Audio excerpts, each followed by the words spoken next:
Ambos, ha? Muling binigyang diin ni Executive Secretary Lucas Bersamin na malinaw ang naging pahayag ni Pangulong Marcos Jr. na walang kinalaman ang Malacanang hinggil sa impeachment complaint laban kay Vice President Sara Duterte.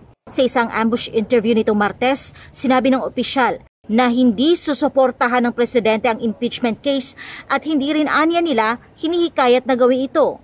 The President has been very clear about his position on this. So any suggestion na political yan or instigated by our side, no, that is never true.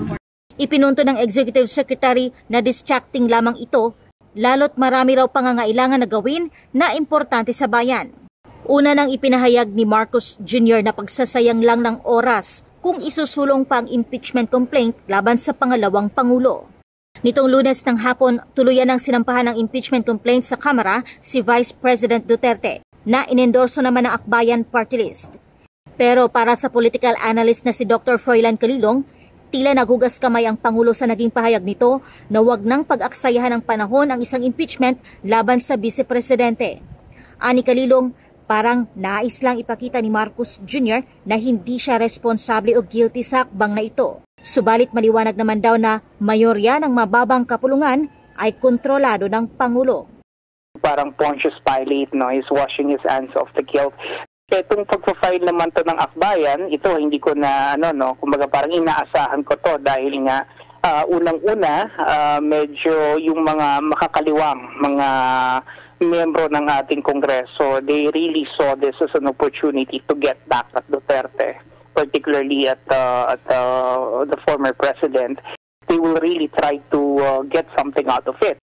Umaasa naman si Calilong na hindi ito mauuwi sa pag-aaksayangan ng panahon at pagsisikap, lalo na sa panig ng grupong naghain ito.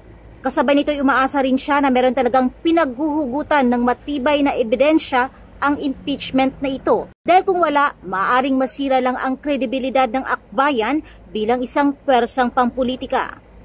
And if an impeachment complaint will result into the dismissal dito sa House Committee on Justice for lack of form or substance, it could undermine Akbayan's credibility as a serious political force, no? Baka in the end, pagtatawanan pa sila rito, no?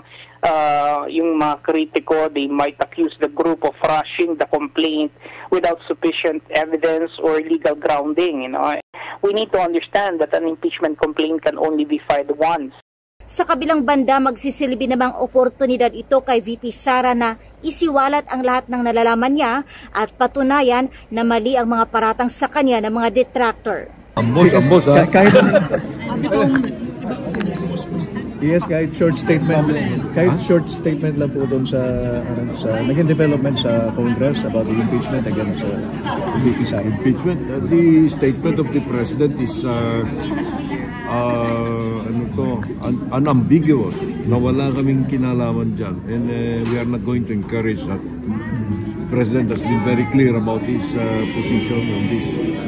So any suggestion na political yan or instigated by our side, no, that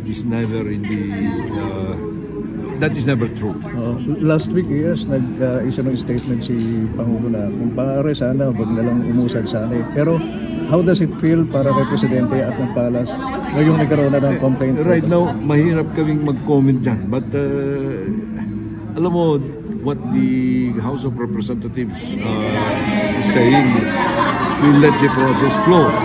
Kami naman, what do we need to say? The President already made a clear and unambiguous statement that he would not support an effort to impeach. Kasi distracting. Marami tayong pangangailangan na gawin. Importante sa bayan. So, ganun dapat. Yes, maraming salamat.